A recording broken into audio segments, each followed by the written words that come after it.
Hi everyone, welcome back to Math 256. This is Scott. Let's get started. Today we're going to be talking about section 2.3, where we're going to take the situation of a body that is being accelerated by gravity, and we are going to add in a little bit of elaboration in that we're going to start accounting now for the resistance of the air.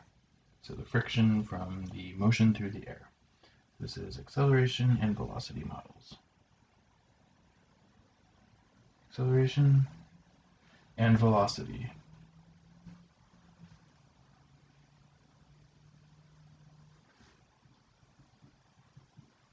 Models. Okay.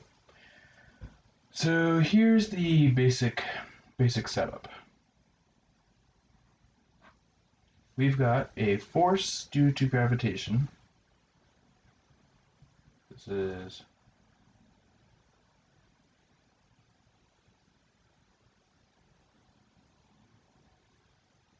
gravitational force. And then we've got a force due to resistance from the air.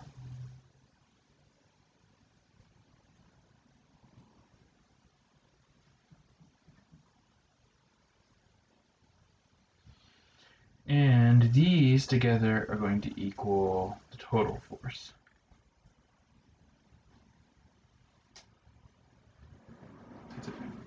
F total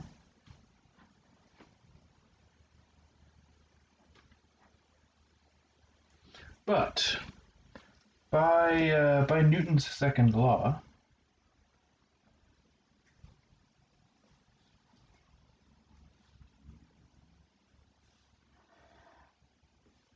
force is equal to mass times acceleration.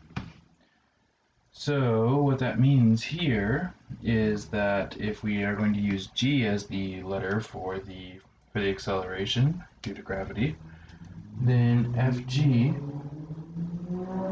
is equal to negative mg.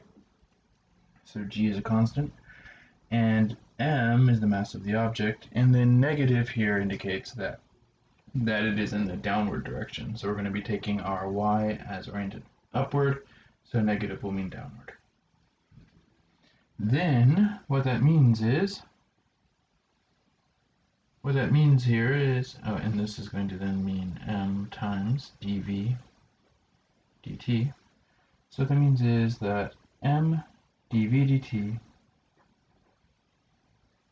is going to equal then negative mg plus f r, so force due to the resistance. Now, the assumption that we're going to make here, and we could assume all sorts of things about this Fr. Newton himself, in his landmark work, Principia Mathematica, he assumed that the force would be proportional to the square of the velocity, which actually, for a lot of thermodynamical reasons, is actually a very reasonable one. However, because it's so complicated, in most contexts, it's actually sufficient to just assume that it's linearly proportional to the velocity. So the assumption here is that the Fr is proportional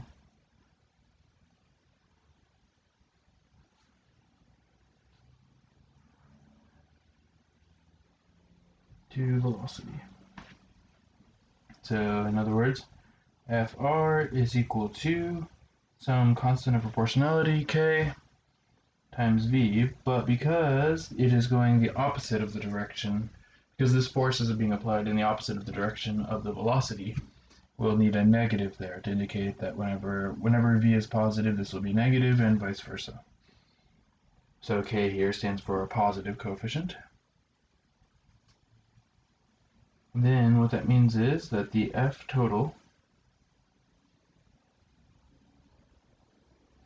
is equal to negative mg minus kv, and that in turn means that m dv dt is equal to, and I'm going to reorder this a little bit, negative kv minus mg, and then if we divide both sides by m, we'll have dv dt is equal to negative k over m times v minus just g. Now notice that what we've got here is, for one thing, linear, but actually better than that, it's actually separable. It's also autonomous. So this is separable and also autonomous.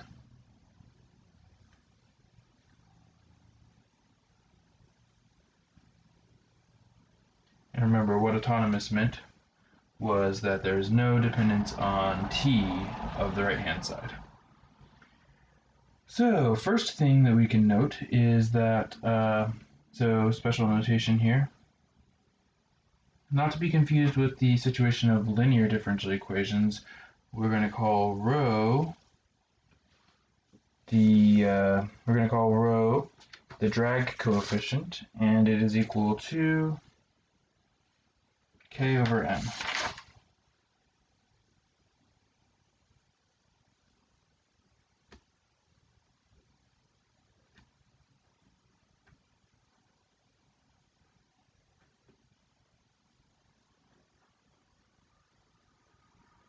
So this is purely by coincidence we use the same letter as with the integrating factor from linear differential equations. That is purely a coincidence. We do not. This does not have anything to do with that. Now that means then that dv dt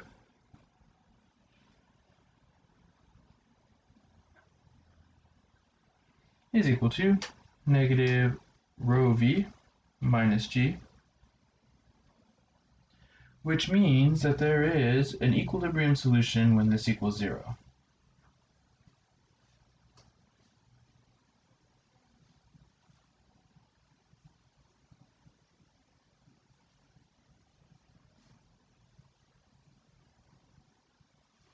There's an equilibrium solution, 0, which equals negative rho v minus g, which means in turn that g equals negative rho v, which means that v is equal to negative g over rho. Now this, in turn, is called the terminal velocity, and it is a stable equilibrium.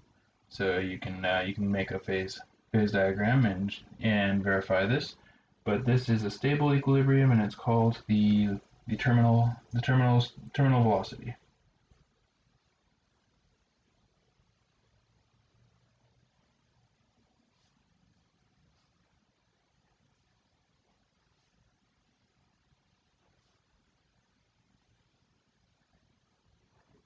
It's called v tau, or the terminal velocity.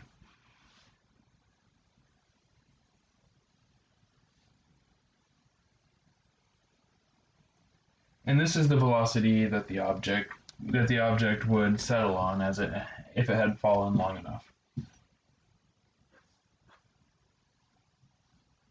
Okay. So aside from that, though, we have here a terminal velocity, and by the way, the absolute value of this is then called the terminal speed.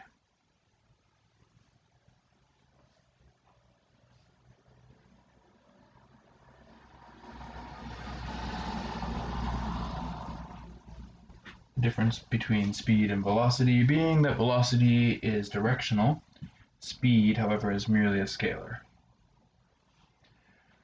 So, okay, so we've got this, and now if we want to take what we've got here and try to make use of it. We can, so like up here, we've got a separable differential equation. So let's separate the variables. So solving.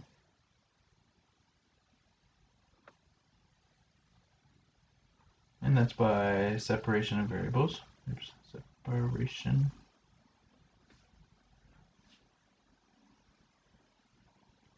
of variables. Then what we'll have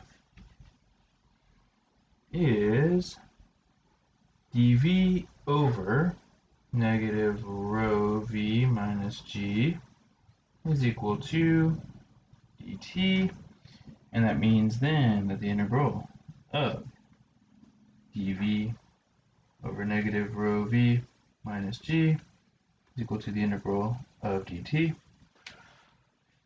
And that now takes us to a pure t on the right. However, for the left, let's be careful. So let's make u equal to negative rho v minus g, which makes a du equal to negative rho dv, which means that the dv that we see as an instance in our actual original equation here is going to be equal to negative 1 over rho du, which means then that our integral here is going to now be negative, it's going to be the integral negative 1 over rho times du I should say, over u, and then that in turn is going to equal just a t plus some constant.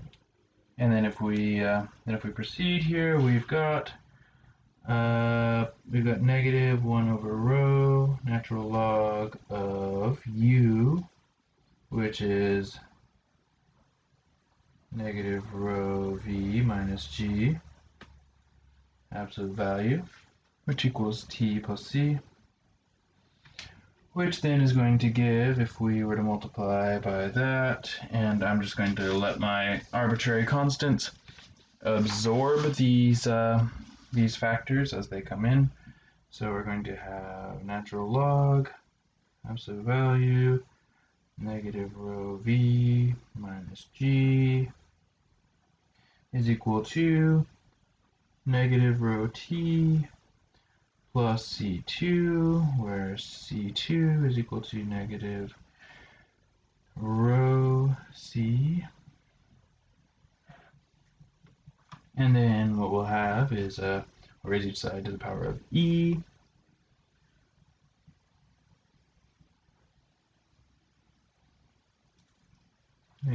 So natural log, negative rho v minus g, absolute value, is equal to e to the negative rho t plus c2, but we've been down this road many times, and so we'll say that negative rho v minus g, because the natural log and the e cancel each other out, we're going to say that this equals a e to the negative rho t, where as usual I have taken in this a the absorption of both the plus minus and the e to the c2. So a is equal to plus minus e to the c2. And here then, what we'll have is that v is equal to, so what will happen is I'll be adding g to both sides, and I'll be dividing by negative rho. So I'll have a e to the negative rho t divided by negative rho, and I'll be adding g and dividing by negative rho. And then here, finally, we'll be ending up with v is equal to negative A over rho e to the negative rho t, minus g over rho. But the A here can be settled by an initial condition. And so we're going to now use an initial condition to find the A, and the initial condition that we're going to be using here is that initially the velocity is equal to the initial velocity. And when we do that, we're going to get then V naught is equal to negative A over rho times e to the 0 minus g over rho. And then in turn here, since really we're actually more interested in a over rho than we are in just a, I can just add the g over rho to both sides and get v naught plus g over rho is equal to negative a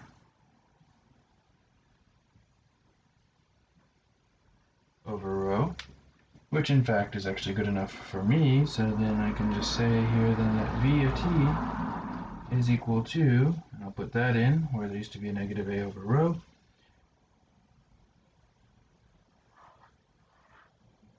and that's going to mean that this is v of t is equal to v naught plus g over rho times e to the negative rho t minus g over rho. So this is now the solution for the velocity, but we're not usually interested just in the velocity. We're interested in the actual position. So for the actual position here, which is going to be, we're going to write y of t this time. You can write y of t or x of t either way. This now is going to be the antiderivative of this, but because there is no actual v here, there's a v naught but not a v, we can actually just integrate this.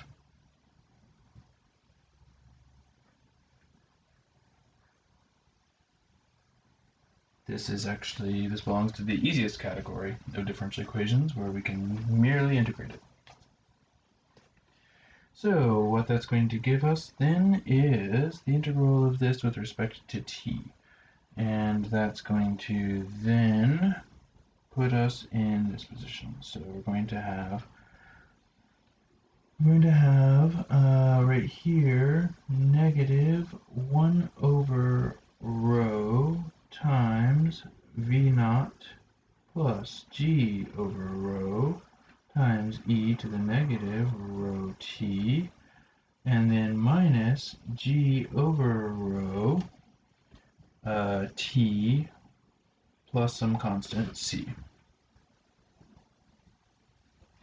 Now here, once again, we can now make use of some initial conditions as well as some other simplifying features, such as the fact that negative g over rho is equal to v tau. So we can use that in our rewriting, and we can also here do a little bit of cleanup on this. So this is then going to give us also y of 0 is equal to y naught, the initial position, which in this case is going to help us find the value of the c. So let's now put in for the g over rho's all of the terminal velocities. So y of t is equal to negative 1 over rho v naught minus v tau e to the negative rho t,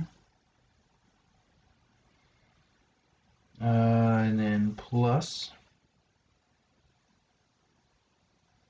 v tau times t plus the c.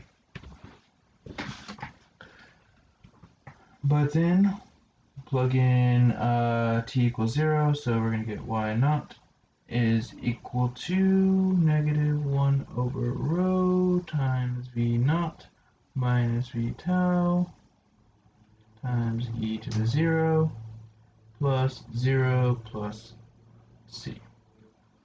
So then what that's going to give us is that c is going to equal 1 over tau, or it's going to be like y naught plus 1 over tau times v naught minus v tau times 1. So then that means that y of t is going to equal negative 1 over rho times v naught minus v tau times e to the negative rho t plus v tau t plus y naught plus 1 over rho times v naught minus v tau, which in turn we can put these two pieces together and we can combine them to make 1 minus e to the negative rho t times 1 over rho times times v naught minus vt, or v tau I should say, plus v tau t plus y naught. So these are now being combined like that. And let me just rewrite it slightly so that the t is a little bit more specifically indicated here. So 1 over rho times v naught minus v tau times 1 minus e to the minus rho t plus v tau t plus y naught. So this is now finally what the new equation of motion would look like in the case of now including a wind resistance, where the drag coefficient is rho, the terminal velocity is tau, and the initial velocity is v naught, terminal velocity, and then the initial position is y naught. Okay. So that's 2.3.